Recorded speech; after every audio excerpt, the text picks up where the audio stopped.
Hello students, कैसे हैं आप सब लोग। हम लोगों ने बहुत इंपॉर्टेंट चैप्टर शुरू कर रखा है जिसका नाम है जर्नल। उम्मीद है मैंने इससे पहले आपको जितनी भी एंट्रीज, बेसिक एंट्री लिखवाई थी, उन सारी एंट्रीज को आपने अच्छे से याद कर लिया होगा। इंट्रोड्यूस कैपिटल हो, चाहे ड्राइंग्स हो, चाहे क्लास परचेज हो, परचेज से रिगार्डिंग जो तमाम एंट्रियां हैं, उसके बाद सेल्स, सेल्स के रिगार्डिंग जितनी भी एंट्रीज हैं, असेट को, फिक्स असेट को खरीदना, फिक्स असेट को बेचना, डेप्रिसिएशन, एक्सपेंसेस, इनकम, पैसा बैंक में जमा कराना और निकालना, ये सारी एंट्री बहुत कॉमन है जो हर बिजनेस में चलता ही रहता है। मतलब ये एंट्री है जो बिजनेस की टोटल एंट्रीज का 80% जो है वो कवर करती हैं। तो आज हम उससे रिगार्डिंग ही कुछ क्वेश्चंस देखेंगे। आप मेरे साथ साथ क्वेश्चन बनाओगे, अपनी नोटबुक निकाल लो। और मेरे साथ साथ क्लास मैंने दो बड़े बड़े क्वेश्चंस ले रखे हैं जिनसे क्लास हम पूरा का पूरा जनरल एंट्री का रिविजन कर लेंगे। इसके बाद में कुछ अलग स्पेशल एंट्रीज भी आपको लिखवाऊंगा जो बाकी एंट्रीज हैं, जो क्लास कैजुअल एंट्री मतलब नहीं है, जो कभी कभी यूज होती है एंट्री, हम उनकी बात करेंगे। राइट, चलो।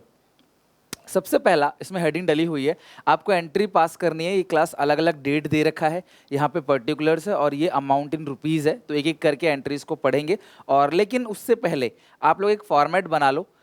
इस तरीके से आप एक फॉर्मेट बनाओ। जर्नल का फॉर्मेट आप सबको पता है कैसे बनता है, पिछली क्लास में बताया था मैंने आपको। एक कॉलम बनेगा डेट, फिर पर्टिकुलर्स, फिर लेजर फोलियो, फिर आपका डेबिट, फिर आपका ये credit amount, debit amount and credit amount, debit amount और credit amount. Journal in the books of, जिसकी भी बुक्स में एंट्री आप कर रहे हो, इन द बुक्स ऑफ, यहाँ पे किसी का नाम नहीं लिखा था तो हम डैश छोड़ देते हैं, ठीक है। तो जिसकी भी बुक्स में एंट्री पास हो रही है उसका नाम आपको यहाँ लिखना होता है। एक एक करे क्लास एंट्री देखेंगे और आप उसके नरेशन भी देखोगे। और कुछ नरेशन बताऊंगा मैं, कुछ आप अपने आप कर लेना, बिकॉज नरेशन में कुछ नहीं है, जो हो रहा है आपको वही लिखना होता है, सिंपल। तो सबसे पहले 1 अप्रैल 2022 है। 1 अप्रैल 2022 को पवन ने बिजनेस को स्टार्ट किया 1 लाख रुपए में। तो 1 अप्रैल 2022 पवन ने स्टार्ट किया बिजनेस को, कितने में स्टार्ट किया है क्लास, यहाँ पे 1 लाख में, कैश से। तो इसकी जो जनरल एंट्री होगी वो होगी cash account debit to Pavan capital account, cash account debit to Pavan capital account. कितना अमाउंट है क्लास, 1 लाख। बिजनेस की जो शुरुआत हुई है वो हुई है class cash account debit to Pavan capital account. Narration क्या लिखोगे class, capital introduce by Pavan. Simple, जितना सिंपल रख सकते हो, कैपिटल इंट्रोड्यूस बाय पवन, कि पवन ने जो है वो कैपिटल को इंट्रोड्यूस किया है, दैट्स इट, बस खत्म। तो ये होगी क्लास आपकी पहली एंट्री। आपको एंट्री याद है, कैश, अगर ये चेक लेके आता तो बैंक टू कैपिटल कर देते, राइट। असेट लेके आता तो asset to capital, but capital तो हमेशा क्रेडिट होता है और पैसा आया तो डेबिट, राइट। Okay, second. फिर 2 तारीख को बैंक अकाउंट है with cheque from saving account, मतलब अपने सेविंग अकाउंट से एक नया करंट अकाउंट खुला, मतलब कुल मिला के पैसा बैंक में जमा किया। तो बैंक टू कैश 50,000 रुपये 2 तारीख को आप एंट्री पास करोगे। 2 अप्रैल को, 2 अप्रैल को आपने पैसा बैंक में जमा किया, तो एंट्री क्या करोगे, bank account debit to cash account. कितना अमाउंट है मुझे बताओ, 50,000 और 50,000। बड़ा बिना एंट्री के बात नहीं बनेगी, प्लीज आप एंट्री याद कर लेना। कैश डिपॉजिटेड इनटू बैंक, पैसा आपने बैंक में जमा कर दिया, राइट। फिर अगला देखते हैं यहाँ पे, 3 अप्रैल को एक कंप्यूटर खरीदा 20,000 का। 3 अप्रैल को कंप्यूटर खरीदा, तो कंप्यूटर तो एसेट्स है, तो कंप्यूटर आया और क्या गया आपके पास से, कैश। 20,000 का एक कंप्यूटर खरीदा तो कंप्यूटर आया और पैसा चला गया। नरेशन क्या लिखोगे, परचेज कंप्यूटर, या हाँ ऐसे लिख दो बस, परचेज कंप्यूटर। और भी अगर कुछ लिखना चाहते हो ना तो वो भी आप लिख सकते हो, कोई इशू नहीं है। Purchase computer for ₹20,000, done. तो जैसे जैसे क्लास एंट्रीज आती जा रही हैं क्लास, वैसे वैसे आप इसमें रिकॉर्ड करते चले जा रहे हो। ये हो गया क्लास आपका 3 अप्रैल के एंट्री। और देखते हैं आगे, 4 अप्रैल को paid for repairs of office, आपने ऑफिस का कोई रिपेयर कराया है तो आपने उसके लिए 2500 खर्च कर दिया, रिपेयर्स टू कैश। आप रिपेयर्स की एंट्री क्या करोगे, 4 अप्रैल की, 4 अप्रैल को आपने रिपेयर कराया, तो जो रिपेयर्स की एंट्री होगी, repairs account debit to cash account. क्योंकि रिपेयर्स खर्चा है, तो कोई भी अगर आप खर्चा करते हो रिपेयर्स टू कैश 2500, तो आप expenses to cash entry pass करोगे 2500, 2500। नरेशन क्या लिखोगे, नरेशन लिखोगे रिपेयर्स मेड फॉर 2500, क्या आपने रिपेयर्स करा दिया। तो नरेशन में तो जो ट्रांजैक्शन आपने किया है ना, बस उसी को आपको लिखते चले जाना, और कुछ नरेशन तो सिर्फ वही है, जो भी आपने ट्रांजैक्शन किया आप उसी को लिखते चले जाओ, दैट्स इट। ठीक है, रिपेयर्स की एंट्री हो गई। उसके बाद 5 तारीख को परचेज गुड्स फॉर कैश, 10,000 का सामान खरीदा, तो 5 अप्रैल आपने सामान खरीदा, तो सामान खरीदने की एंट्री क्या होती है, purchases account debit to cash account. सामान खरीदने की एंट्री क्या होती है, purchases account debit to cash account. तो कितने का परचेज किया आपने, परचेज गुड्स 10,000 का सामान खरीदा है आपने, तो परचेजेस टू कैश कितना अमाउंट आएगा, 10,000। आप सीखो, लेजर फोलियो में कुछ नहीं आने वाला है, यहाँ पे आप एंट्री पास करोगे, यहाँ डेट लिखोगे और नीचे आप नरेशन। ठीक है, परचेज गुड्स फॉर कैश, ठीक है, फॉर कैश। इसके अलावा कुछ और लिखना चाहते हो चलेगा, आप लिख सकते हो, राइट। 6 तारीख को purchase goods from Prasad and company. अब मेरी बात समझना, यहाँ पे आपने सामान खरीदा प्रसाद एंड कंपनी से, आप कहीं भी देखो यहाँ कैश तो लिखा नहीं है, इसका मतलब आपने 1 लाख का प्रसाद से उधार खरीदा है, राइट। तो 6 अप्रैल को आपने उधार खरीदा, नगद खरीदते हैं तो परचेजेस टू कैश, अब उधार खरीदोगे तो परचेजेस टू क्रेडिटर। तो क्लास आप मुझे बताओ, ये जो क्रेडिटर्स है इससे आपने कितने में खरीदा है, 1 लाख में, तो आपने 1 लाख में खरीदा है, तो यहाँ पे 1 लाख लिखो, 1 लाख लिखो।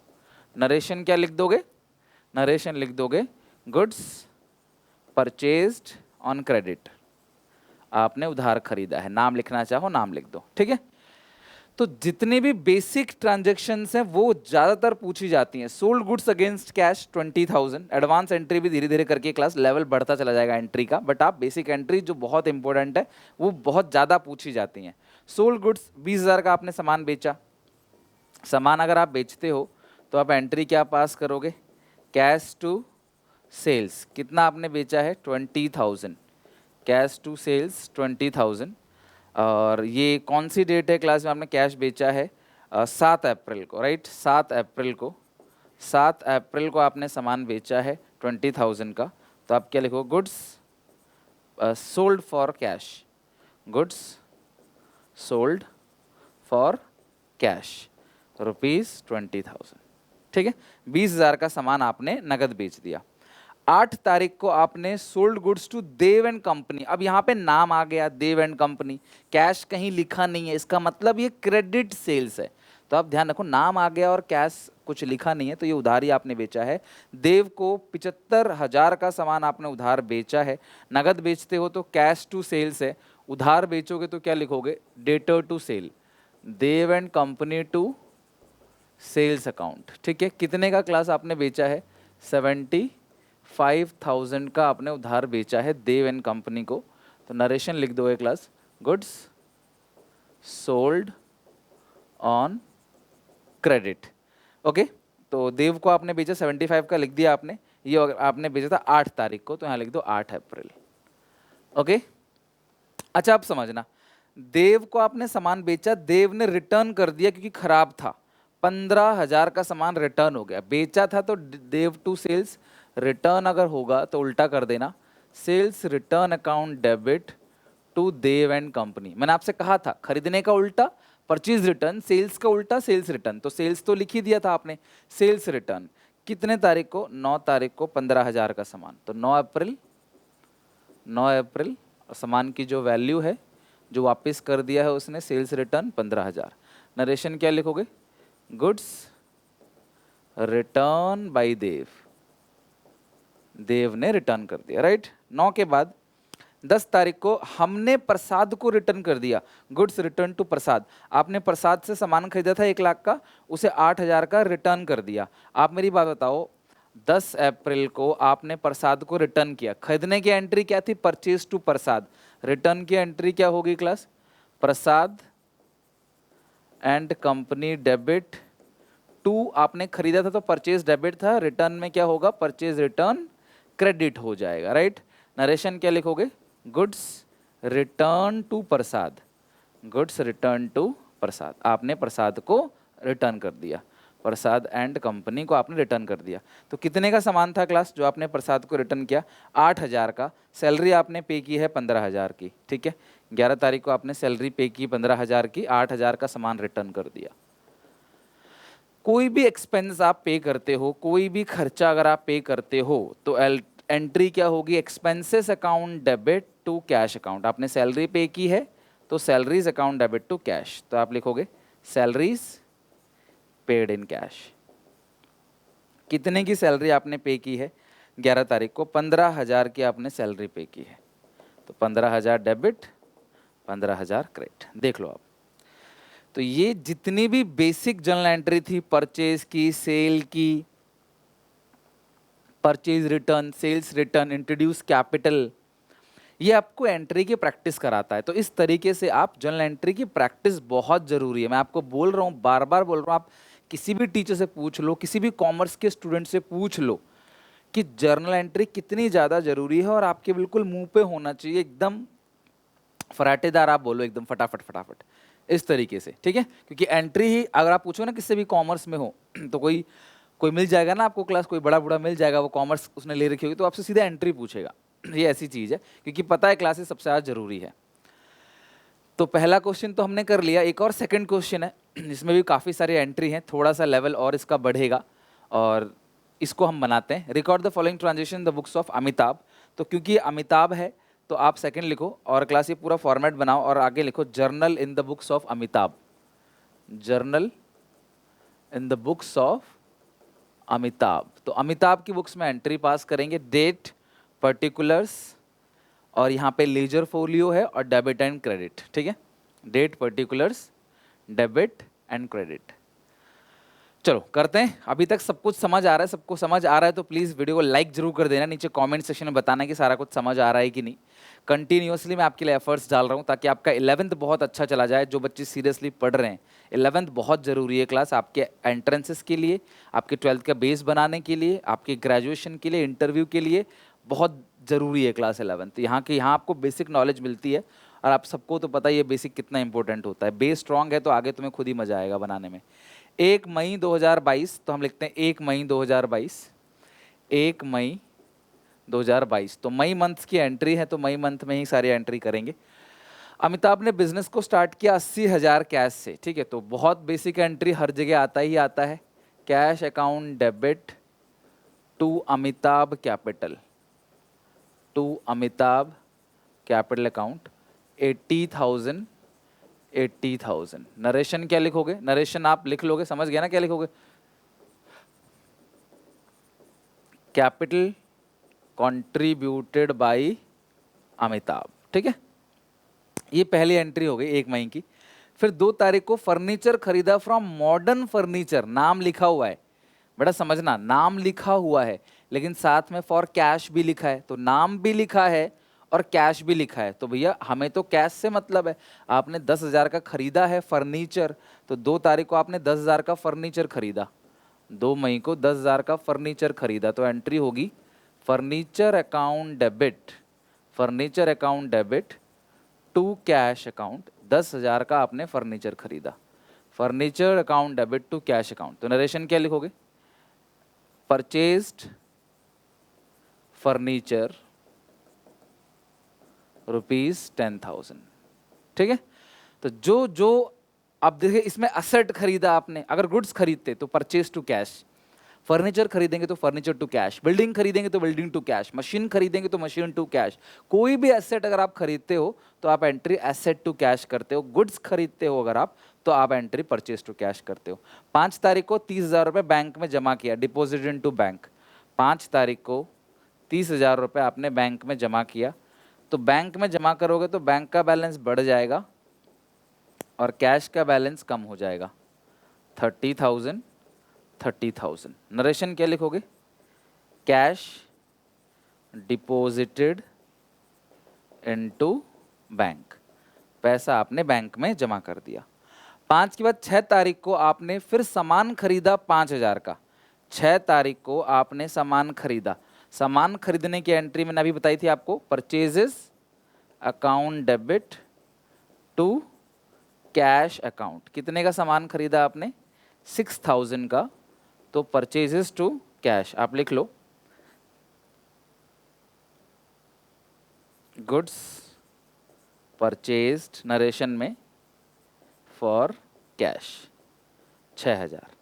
6,000 का आपने सामान खरीदा 6 मई को। सामान खरीदने की जो एंट्री होती है वो होती है परचेजेस टू कैश। आप चेक कर लो, 6 तारीख को परचेज टू कैश 5,000 रुपये, राइट। इसके बाद 8 तारीख को उधार खरीदा हरी से 4,500 का। 8 तारीख को उधार खरीदा हरी से 4,500, हरी से खरीदा है ना आपने, तो परचेजेस अकाउंट डेबिट टू हरी। तो हरी से कितने का खरीदा आपने? 4,500 का। तो नरेशन क्या लिखोगे क्लास?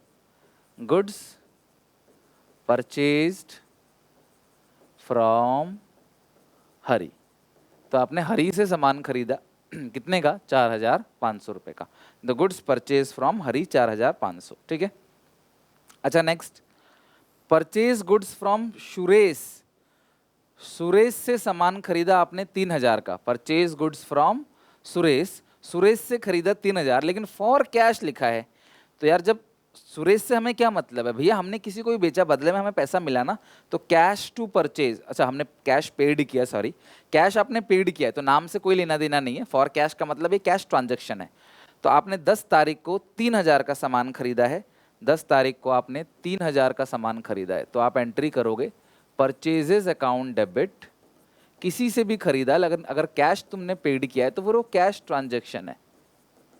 3,000 3,000। अब नरेशन क्या लिखोगे? Goods purchase for cash, goods purchased for cash. पता है नरेशन बेसिकली हम क्यों लिखते हैं बेटा? वो इसलिए लिखते हैं ताकि आप ना एंट्री पढ़ के समझ जाओ कि ये एंट्री किस चीज़ की एंट्री है, किस चीज़ के लिए एंट्री की गई है, आप ये चीज़ समझ जाओ। तो गुड्स परचेज फॉर कैश हो गया 10 तारीख की एंट्री। अच्छा 12 तारीख को आपने अजय से सामान खरीदा 4,000 का, तो 12 मई को आपने अजय से सामान खरीदा 4,000 का। अब ये जो अजय से आपने सामान खरीदा है, कहीं भी लिखा नहीं है कि आपने नगद खरीदा है, नाम है अजय यानी कि उधार खरीदा होगा। तो 12 तारीख को आपने 4,000 का सामान खरीदा है, तो purchases account debit to Ajay, ठीक है। कितने का क्लास? 4,000 का। और नरेशन लिख दोगे क्लास इसका, गुड्स परचेज्ड ऑन क्रेडिट, आपने उधार सामान खरीदा है, राइट। अच्छा 12 के बाद फिर 14 मई 14 तारीख को नगद बेचा आपने 7,000 का, साफ लिखा है सोल्ड गुड्स फॉर कैश। तो 14 तारीख को 14 मई को 7,000 का आपने सामान बेचा है। तो जब आप सामान बेचोगे तो आप एंट्री पास करोगे, जब भी आप सामान बेचोगे तो आप एंट्री पास करोगे cash account debit to sales account. कितना है क्लास? 7,000 7,000। नरेशन क्या लिखोगे? Goods sold for cash. तो आपने सामान को बेचा यानी कि कैश सेल्स आपने करी है 7,000 की, तो कैश टू सेल्स आप एंट्री पास कर दोगे 7,000 7,000। ओके आगे देखते हैं 14 के बाद। ये हो गए सारे एंट्री। अच्छा ये सोल्ड गुड्स टू करीम, करीम को आपने बेचा। अब यहाँ पे नाम लिखा हुआ है, यहाँ पे नाम लिखा हुआ है, इसका मतलब क्या है? उधार बेचा है ना, फॉर कैश तो लिखा नहीं है, नाम लिखा हुआ है सोल्ड गुड्स टू करीम। तो करीम को आपने 6,500 रुपए का 15 तारीख को उधार बेचा है, 15 मई। तो करीम डेबिट टू सेल्स कितने का क्लास? 6,500 का 65। नरेशन क्या लिखोगे? Goods sold to Karim, goods sold to Karim. आपने करीम को 6,500 का सामान आपने बेचा है 15 मई को। अच्छा अब 15 मई के बाद फिर 16 मई को sold goods to Ganesh for cash, नाम लिखा है गणेश फॉर कैश, तो हमें गणेश से लेना देना नहीं है, फॉर कैश लिखा है तो कैश से लेना देना है। तो sold goods to Ganesh for cash 5,000 16 तारीख को। तो 16 तारीख को आपने गणेश को 5,000 का सामान बेचा है, लेकिन कैश में, तो हमें कैश से मतलब है क्योंकि हमारे पास कैश आएगा। तो cash to Ganesh, cash to Ganesh कितने का सामान बेचा है क्लास? 5,000 का। Cash to Ganesh 5,000। ओके एक सेकंड, कैश टू सेल्स, आपने सामान बेचा हुआ है ना, तो कैश टू सेल्स होगा। Sold goods to Ganesh for cash, तो आपके पास आया क्या? कैश। नगद बेचते हैं तो कैश टू सेल्स, उधार बेचते हैं डेटर टू सेल्स। तो इसमें हमें कैश से मतलब है पैसा आ रहा है, तो कैश टू सेल्स 5000 5000। नरेशन लिखो, goods sold for cash, goods sold for cash, आपने नगद सामान बेचा है, ठीक है। 16 के बाद फिर 19 तारीख को withdraw from bank for office use, आपने बैंक से पैसा विड्रॉ कर लिया, ऑफिस यूज के लिए निकाला ऑब्वियसली, 5000 रुपए 19 तारीख को। तो जब आप ऑफिस यूज के लिए पैसा निकालते हो, इसका मतलब कुल मिला के पैसा आपने विड्रॉ किया है, तो cash account debit to bank account, ठीक है। कितना अमाउंट है class? 5000 5000, cash account debit to bank account. Narration क्या लिखोगे? Cash account debit to bank account. तो जो नरेशन आप लिखोगे वो लिखोगे cash withdrawn from bank, cash withdrawn from bank, आपने बैंक से पैसा विड्रॉ किया। 20 तारीख को Karim pays in our bank account 5000, Karim ने हमारे बैंक में 5000 रुपए जमा कर दिए। हमने करीम को यहाँ उधार बेचा था 6500 का, तो करीम ने उसके लिए हमें क्लास 5000 रुपए पे कर दिया 20 तारीख को। तो 20 मई को करीम ने 5000 रुपए दे दिया है तो बैंक में, तो बैंक अकाउंट डेबिट कितना पैसा आ गया? 5000। किससे आ गया? करीम। पहले करीम जो था वो डेबिट था, ये रहा, अब आपको पैसा मिल गया उससे, तो आप उसे क्रेडिट कर दोगे। अभी भी 1500 बाकी हैं जो वो बाद में देगा, जब देगा तब एंट्री पास करेंगे। कैश रिसीव्ड फ्रॉम करीम, आपने करीम से पैसा ले लिया। तो ये नरेशन तो बस आपको एग्जामिनेशन में लिखना है, आप घर पे विदाउट नरेशन भी ऐसे प्रैक्टिस कर सकते हो, लेकिन मैं आपको फॉर्मल तरीके से समझा रहा हूँ कि शुरू के क्वेश्चंस हैं तो आपको एकदम फॉर्मेलिटी पता होना चाहिए कि पेपर में आपको कैसे लिखना है। 20 तारीख को हो गया। अच्छा, रेंट फॉर रेजिडेंस, एक बात बताओ, रेजिडेंस मतलब जहाँ रहते हो, जहाँ आप रहते हो वहाँ का रेंट अगर आप पे कर रहे हो तो क्या ये कोई बिजनेस एक्सपेंस है? जहाँ आप रहते हो आप वहाँ का रेंट पे कर रहे हो तो पर्सनल एक्सपेंस हो गया ना, ये कोई बिजनेस का रेंट थोड़ी है, ऑफिस का रेंट थोड़ी है। तो ये रेंट 6000 का जो आपने 29 तारीख को पे किया है वो ड्रॉइंग्स है। तो आप 29 तारीख को जो भी रेंट पे कर रहे हो वो ड्रॉइंग्स है, आप घर का रेंट पे कर रहे हो, तो drawings account debit to cash account, ठीक है। कितना ड्रॉइंग्स है? 9000, सॉरी 6000 रुपए का, 6000। तो इसकी एंट्री क्या करोगे? Drawings made for residence rent, residence rent देने के लिए आपने ड्रॉइंग्स करी है। 30 purchase cycle of his son, अपने बच्चे की साइकिल आप खरीद रहे हो, तो ये भी तो ड्राइंग्स है ना, 3000 का 30 तारीख को, ये भी ड्राइंग्स है। Drawings to cash, drawings to cash. अब साइकिल खरीदो, जो भी कुछ खरीदो, अभी बिजनेस से क्या ले गए आप? बिजनेस से तो पैसे ही ले गए ना, भले ही बाद में आप साइकिल खरीदो, हवाई जहाज खरीदो, बिजनेस से तो पैसे लेके गए ना।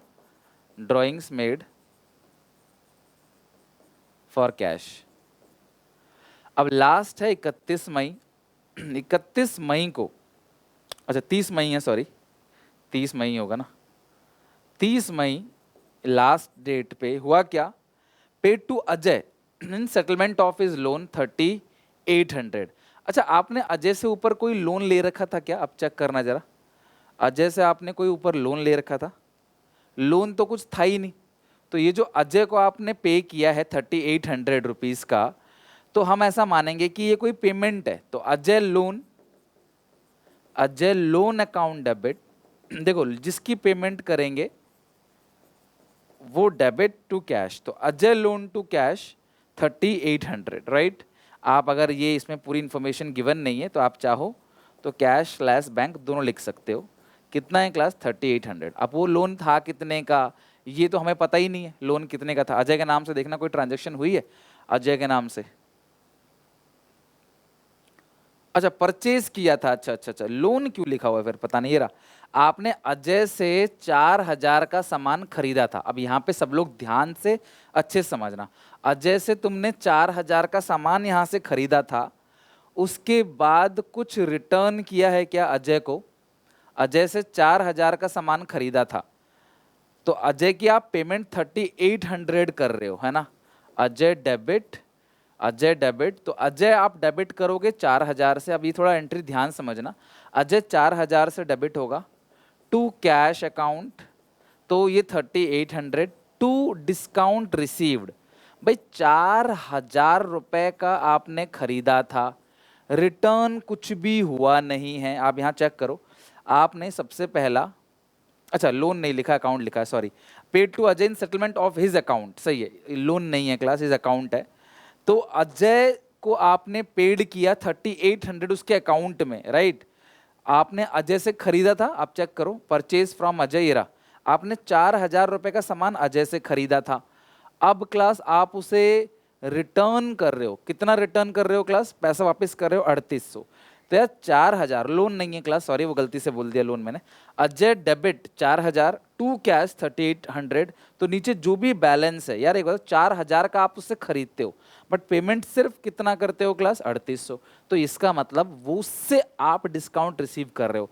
हम अजय की बुक्स में एंट्री नहीं पास कर रहे हैं, हम अमिताभ की बुक में एंट्री पास कर रहे हैं, हम बिजनेस की बुक में एंट्री पास कर रहे हैं। तो मैं अमिताभ हूँ, मैं बिजनेस हूँ, मैंने 4,000 का सामान उधार खरीदा है, पेमेंट करते वक्त 3800 दिया, इसका मतलब 200 रुपये मैंने क्या कर लिया, उससे डिस्काउंट ले लिया। उसने मुझे दिया है लेकिन मेरे को तो मिला है ना, तो to cash to discount receive, ये मेरे लिए इनकम हो गई 200 रुपये।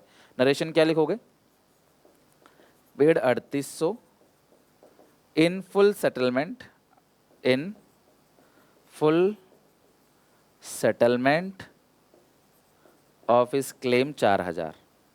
4,000 का क्लेम था, दावा था 4,000 का, लेकिन मैंने 3800 पे कर दिया है in full settlement on his account. अच्छा, अब कुछ बच्चों को ऐसा लगेगा कि sir on off his account का मतलब ये कि बैंक अकाउंट में नहीं, ऑफ हिज अकाउंट का मतलब क्या है, उसके नाम से। आपने जो उसके नाम से खरीदा था ना, यहाँ पे ये देखो, आपने उसके नाम से जो सामान खरीदा था, आपने उसके नाम से सामान खरीदा था, कितने का, ये रहा 4,000। तो ये उसी के अकाउंट, मतलब उसके नाम से आपने खरीदा, अजय से आपने उधार खरीदा, अजय को लौटा रहे हो आप, ये सेंस है उसका, ऐसा कोई बैंक अकाउंट जैसा सेंस नहीं है, राइट। तो खत्म, ये क्लास सारी की सारी एंट्री यहाँ पे खत्म हो गई। तो जितनी भी बेसिक एंट्री हमने पिछली क्लास में पढ़ी थी, उन सारी एंट्रीज को हमने यहाँ पे अच्छे से डिस्कस कर लिया। अब इसके बाद हम बहुत सारी नई नई एंट्रीज को देखेंगे, डिस्काउंट को देखेंगे, और बहुत सारी एंट्रीज हैं, बहुत कुछ है इस चैप्टर में कराने के लिए। तो मैं आपको डेली बेसिस पे कराता रहूँगा, बस आप इस चैप्टर को अच्छे सीख लो, सारी एंट्री रिवीजन कर लो, अपने दोस्तों को सुना दो, वो आपको सुना दे, आपको सुना दो, आते जाते घूमते फिरते कैसे भी लिख लिख के याद कर लो, बिकॉज ये एंट्री बहुत ज़रूरी है, आगे तुम्हारे क्लास सारे चैप्टर्स का बेस है।